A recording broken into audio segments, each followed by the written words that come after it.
네, 안녕하세요. 저는 나라살림연구소에서 일을 하고 있는 김상철이라고 합니다. 반갑습니다. 이번 시간에는 참여예산 사업을 만드는 방법과 관련된 이야기를 해볼까 합니다. 사업을 만든다, 좀 어색하시죠? 실제로 우리가 일상생활에서 어떤 계획을 만들고 그리고 그 일을 하는 것도 어찌 보면 다 사업이라고 볼 수 있습니다. 근데 우리가 이곳에서 다루려고 하는 사업은 우리가 일상적으로 접하는 그런 사업이 아니라 행정에서의 일, 즉 행정에서 하는 사업의 특징들을 살펴보고자 하는 겁니다. 그런 것들을 살펴봐야 우리가 사업을 제안할 때 행정의 수용성을 좀 높일 수 있겠죠. 그래서 그런 부분에 대한 이야기들을 오늘 좀 집중적으로 해볼까 합니다. 일단 우리가 알고 있는 사업과 행정의 사업 구조에서 가장 차이가 나는 부분은 어떤 부분이냐면요. 행정에서의 사업 구조는 기본적으로 어떤 단일한 목적에 맞춰서 개별 사업들이 다 이렇게 재편이 되어 있다는 겁니다. 이제 그걸 보통 우리는 이제 피라미드 구조처럼 이해를 할 수 있습니다. 지금 보여드리는 그림에서 정책 사업이라고 불리는 그 항목 밑에 있는 것들이 바로 사업의 꾸러미라고 볼 수 있는데 그게 이제 일종의 피라미드처럼 이렇게 되어 있죠. 근데 그 그림을 유심히 보시면 세부 사업이 묶여져서 단위 사업이 되고 단위 사업이 묶여져서 정책 사업이 되는 걸 확인할 수 있습니다. 사업들이 다 묶여져 있어요. 그렇죠? 이렇게 떨어져 있는 것이 아니라. 그러면 시민들이 제안하는 사업은 나중에 어떻게 될까요? 저 사업들과 별개로 추진되는 것이 아니라 이미 있는 세부 사업 사이에 끼어들게 됩니다. 그러니까 시민들이 제안하는 사업들은 이미 있는 사업에 영향을 받아서 집행이 되게 된다는 것이죠. 만약에 우리가 제안하는 사업이 이미 있는 사업에 영향을 받는다라고 하는 것이 분명하다면 우리는 어떤 방식으로 사업을 제안하는 게 효과적일까요? 이미 그것과 유사한 사업을 어떤 사업을 하고 있는지를 미리 확인해야 하면 훨씬 더 그 사업과의 차별성이나 혹은 차이점을 부각시킬 수 있겠죠. 맞습니다. 사실은 행정에서의 사업 구조에서 기본적으로 기억하셔야 되는 부분은 뭐냐면 행정에서 사업을 할 때 빈 구석이 없다는 겁니다. 이미 사업으로 꽉꽉 채워져 있다는 것을 기억하시면 좋겠습니다. 사업 제안은 시민들이 하지만 결국에 그 사업을 실현시키는 것은 행정의 사업부서입니다. 그리고 그 사업부서는 이미 굉장히 많은 사업들을 갖고 있습니다. 그래서 시민들이 제안하는 사업을 검토하거나 그것을 집행할 때에는 그 부서에서 하고 있는 기존의 사업과의 연관성 속에서 그 사업을 집행하게 됩니다. 영향을 받게 되는 것이죠. 그래서 우리가 그 사업 제안서를 쓸 때에는 기본적으로 이 사업 제안서를 읽는 주체가, 즉 독자가 행정에서의 사업 공무원이다라고 하는 걸 기억해 주시면 좋겠습니다. 그래서 우리가 이 사람들에게 어떤 정보를 제공해야 내가 제안하는 사업이 진짜 필요한 거라고 설득할 수 있을까라고 하는 것을 고민해보면 좋겠고요. 그런 부분에서 내가 이미 해당 부서에서 하고 있는 사업들을 어느 정도 알고 있어. 그런 것들을 파악하고 있다라고 하는 것을 드러내면 이 사업부서에서 이 제안서를 검토할 때 조금 더 수용성이 있을 겁니다. 왜냐하면 현재 사업부서에서 하는 적격 검토에서 상당 부분이 이미 그런 유사 사업이 있다는 이유로 부적격이 되는 사례들이 굉장히 많습니다.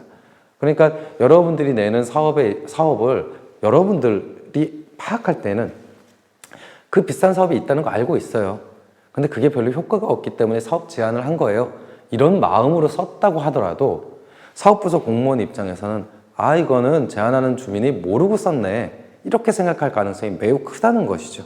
그래서 그 사업 제안서 내용에 그런 내용들을 적어 주셔야 됩니다. 그게 이 행정에서의 사업 방식과 우리가 일반적으로 생각하는 사업 구조가 다른 부분입니다. 우리가 일반적으로 생각할 땐 그런 거죠. 4가지 일을 하다가 그냥 5가지 일을 하는 거에 불과한 거 아니야? 그렇죠? 하나가 그냥 추가되는 거잖아. 이렇게 생각을 합니다. 근데 그렇지가 않습니다.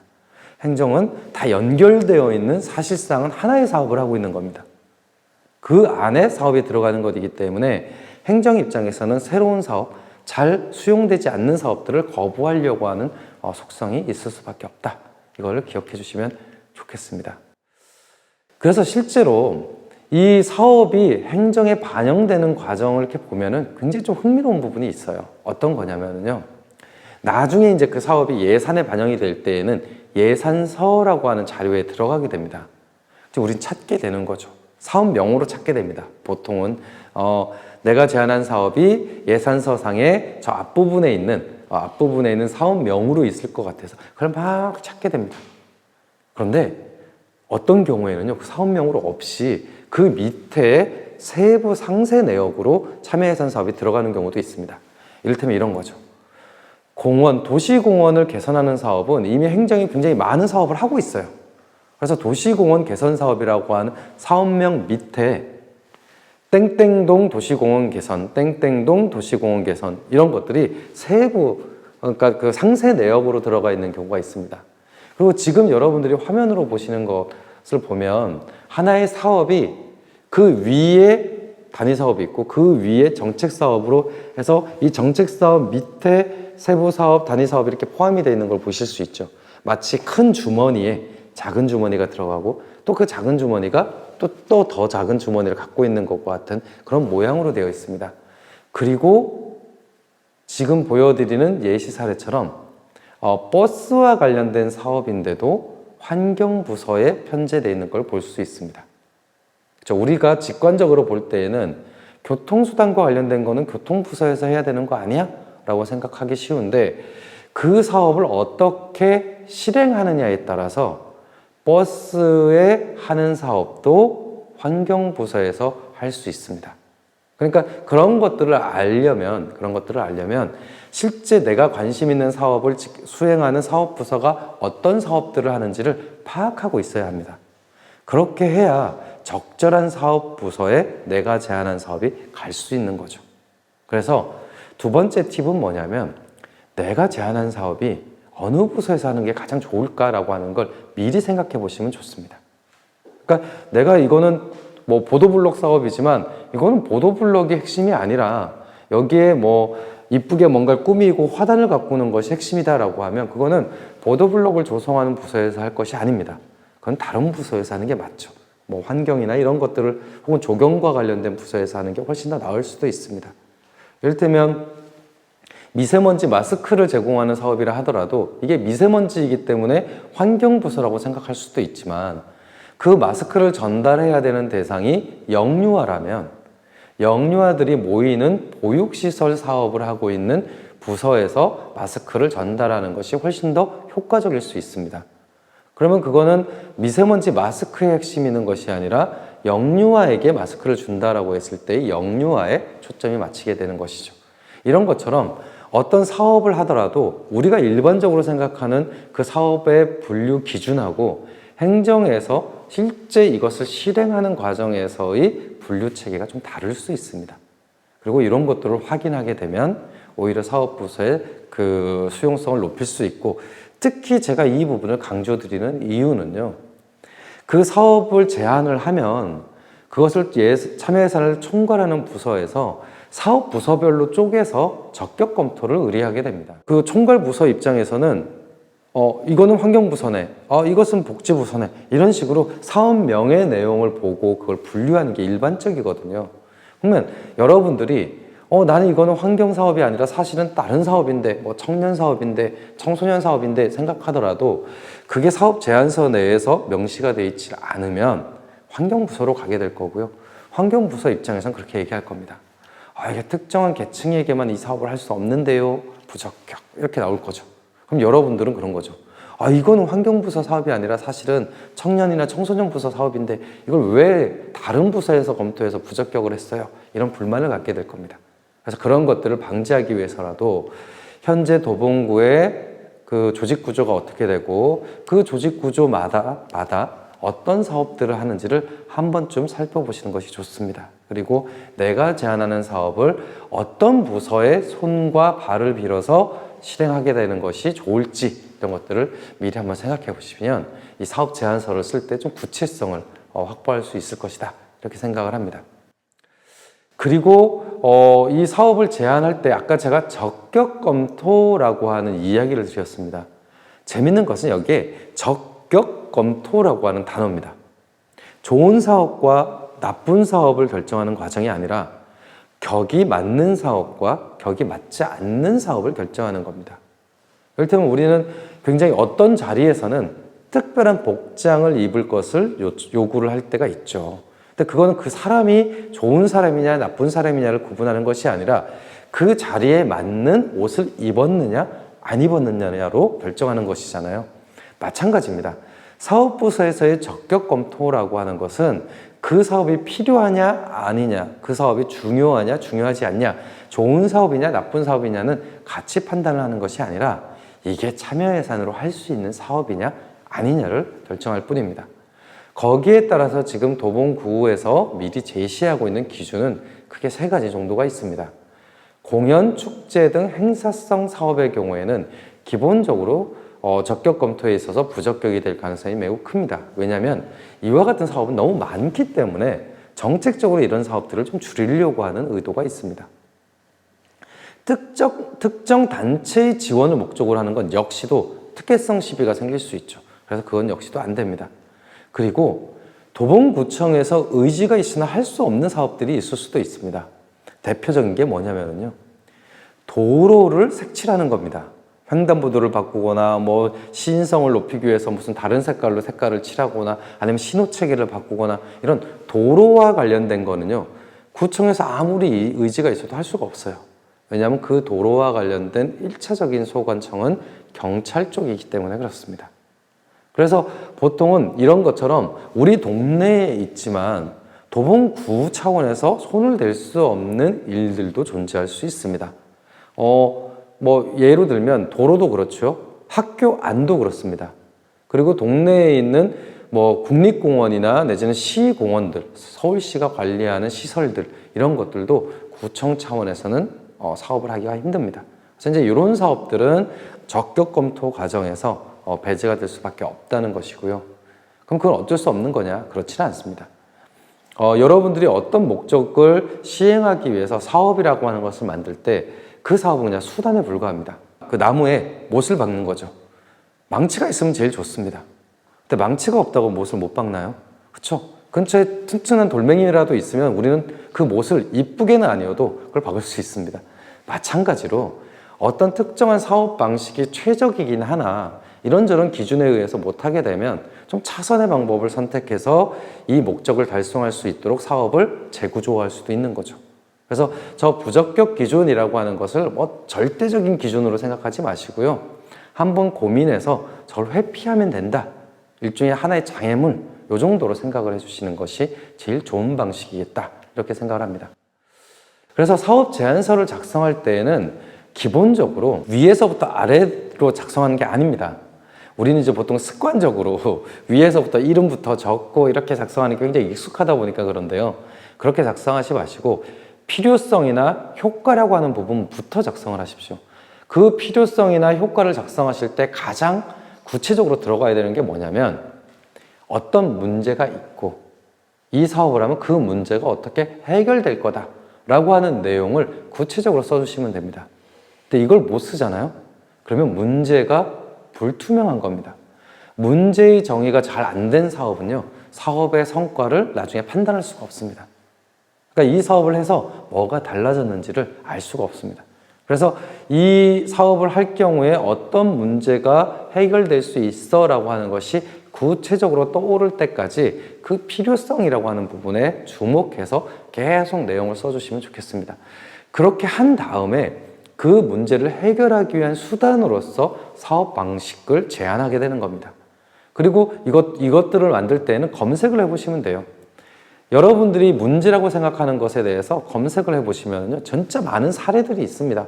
이를테면 쓰레기 무단 폐기와 관련된 거요. 모든 지자체의 고민입니다. 그래서 굉장히 많은 사업들이 있어요. 그럼 이제 여러분들은 우리 동네에 쓰레기 무단 폐기가 되는 것을 좀 개선하고 싶다라고 하는 문제를 구체적으로 정의를 하면 그것에 대해서 검색을 통해서 유사 사업들을 쭉 찾아볼 수 있습니다. 그리고 그런 사업들을 참고로 해서 사업 제안서 내에 사업을 명시하는 거죠. 그리고 이것은 생활 쓰레기를 청소하는 거지만 청소행정부서가 아니라 아예 행정자치부서로 해서 주민센터에서 이런 것들을 했으면 좋겠어. 이렇게 생각을 하면 그것을 염두에 두고 사업의 제목을 쓰는 겁니다. 그렇게 해야 내가 원하는 목적에 따라서 그 사업의 내용들이 구체화될 수 있다. 이렇게 기억을 해주시면 좋겠습니다. 몇 가지 사례를 갖고 왔는데요. 첫 번째 사례는 이제 통학로 안전사업입니다. 제가 앞서 말씀을 드렸잖아요. 목적을 달성하기 위해서 사업은 수단인 겁니다. 근데 이제 저거는 학교 통학로를 안전하게 하고 싶은데 그 시간대에 주차 단속을 좀 했으면 좋겠다는 사업입니다. 근데 주차 단속이라고 하는 걸 참여 예산제로 하기 힘들죠. 그렇죠? 여러분들이 생각하기에도 그렇죠. 그런데 이 주민이 이 사업을 제안했던 이유가 주차 단속 때문일까요? 아닐 겁니다. 통학로를 안전하게 만들었으면 좋겠는데 그것을 국리 하다 보니까 머릿속에 떠오른 게 그거밖에 없는 거죠. 그러면 이 사업의 목적은 주차 단속에 있는 것이 아니라 통학로의 안전을 확보하기 위한 방식인 겁니다. 그럼 이제 이 안전을 확보하기 위한 다른 사업들도 고민해 볼 수 있겠죠. 실제로 굉장히 많습니다.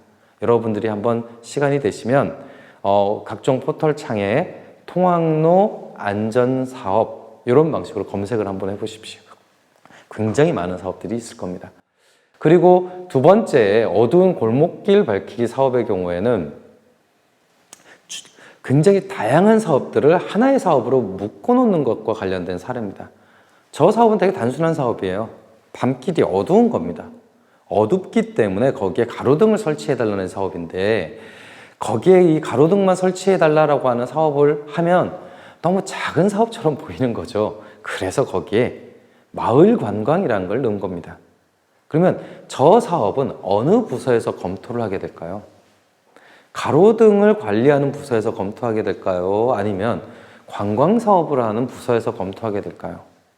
사실은 어느 부서가 일괄해 갖고 하기 힘든 사업입니다. 사실 저 사업의 실제 목적은 어두운 골목길을 밝히자라고 하는 거겠죠. 그러면 그 목적에 충실하는 것이 좋습니다. 근데 나는 마을 관광도 생각이 있었는데 라고 하신다면 그것은 쪼개서 두 개의 사업으로 제안하시는 것이 훨씬 더 현명합니다. 시민들이 생각할 때에는 보통 일타쌍피 뭐 이런 것들을 생각하는데요. 그렇게 하시면 안 됩니다. 하나의 사업은 하나의 목적에, 그리고 또 다른 목적을 하려면 또 새로운 사업에, 이런 식으로 편제하는 것이 훨씬 더 행정에 부합되는 사업의 방식이다 라고 하는 것도 기억해 주시면 좋겠습니다. 이 학교 안전교육 사례는 최근에 서울 시내 모 자치구에서 이제 제안된 사업 중에 하나인데요. 자전거를 이용하는 학생들에게 안전교육을 하자라고 하는 사업입니다. 필요한 사업이죠. 근데 문득 그런 생각이 들지 않으신가요? 야, 이런 사업 정도면 구에서도 할 법한데? 그쵸? 실제로 검색을 해봅니다.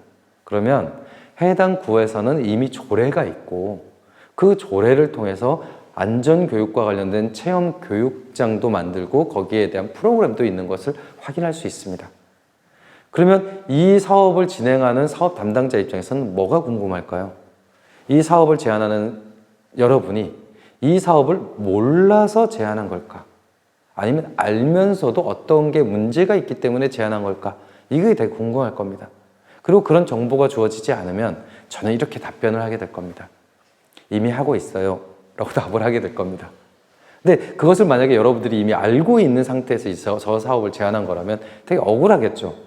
나도 알고 있어요. 하고 있는지 아는데 그게 효과적이지 않기 때문에 이걸 제안한 거예요 라고 얘기를 한 거라고 한다면 왜 기존 사업이 효과적이지 않은지에 대한 거를 문제로 적어 주셔야 됩니다. 그래야 그 사업부서에서는 알고도 내셨구나 라고 하는 걸 알게 되겠죠. 그래서 그런 부분에 대한 사례고요. 마지막으로 보여드리고 싶은 저 사례는 굴다리 개선 사업인데 이 굴다리 개선 사업을 보면 낮에도 음침해서 무서워요 라고 하는 것도 있지만 그래서 여기를 무슨 장터처럼 이용했으면 좋겠어요 라고 하는 게 들어가 있습니다. 앞서서 골목길 밝히는 사업하고 유사한 오류를 범하고 있죠. 상이한 사업을 하나의 사업으로 우겨넣습니다. 근데 이런 것들은 이제 쪼개야 됩니다. 제가 이렇게 사업을 제안하신 분께 물어봤어요. 거기에 마을 장터를 할 만큼 상인들이 있고 또 뭔가를 제작하시는 분들이 있습니까? 라고 물어봤더니 없대요. 그럼 왜 저 마을 장터를 넣습니까? 굴다리에 가로등만 다는 건 심심해서. 그런 거 신경 쓰지 마십시오. 여러분들이 원하는 건 굴다리를 안전하게 다니는 게 목적인 거죠. 거기에 장터가 있으면 더 좋지만 사실 이 사업의 핵심은 9월달이를 환하게 만드는 겁니다. 거기에 집중하시는 것이 훨씬 더 좋다라고 하는 거예요. 그래서 실제 이 도봉구 참여예산 홈페이지에 들어가 보면 사업 추진 현황이라고 하는 메뉴에 분기별로 어떤 식으로 사업이 진행되고 있는지에 대한 정보들, 그리고 연간 어떤 사업이 제안됐고 추진이 됐는지에 대한 목록들을 다 확인할 수 있습니다. 여러분들이 사업을 제안하시거나 혹은 사업을 심의하시더라도 그 목록들을 미리 살펴보시면 매우 도움이 됩니다. 아, 이미 이런 사업들을 제안을 했었구나. 이런 사업들이 어떻게 집행이 됐구나 라고 하는 것을 확인하시면 사업을 제안하거나 심의하는 과정에서 굉장히 도움을 받을 수 있습니다. 그래서 반드시 검색을 하시고요. 그 다음에 이미 제안된 사업의 목록을 확인하십시오.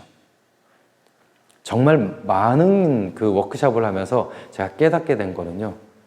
사업 제안서를 작성하시는 과정을 무슨 시험 보는 과정처럼 하시는 분들이 너무 많다는 겁니다. 하지만 우리는 고사장에 있는 게 아닙니다. 휴대폰을 꺼내고 컴퓨터를 확인해서 관련되어 있는 정보들을 찾아보고 또 이미 다른 시민들이 낸 사업들의 목록을 찾아보면서 우리가 제안한 사업들을 실제 참고해서 이렇게 낼 수 있습니다. 그러니까 꼭 그런 절차를 이행을 해주시면 좋겠습니다. 제가 두 가지를 강조드렸죠. 뭐죠? 검색하십시오. 그리고 찾아보십시오.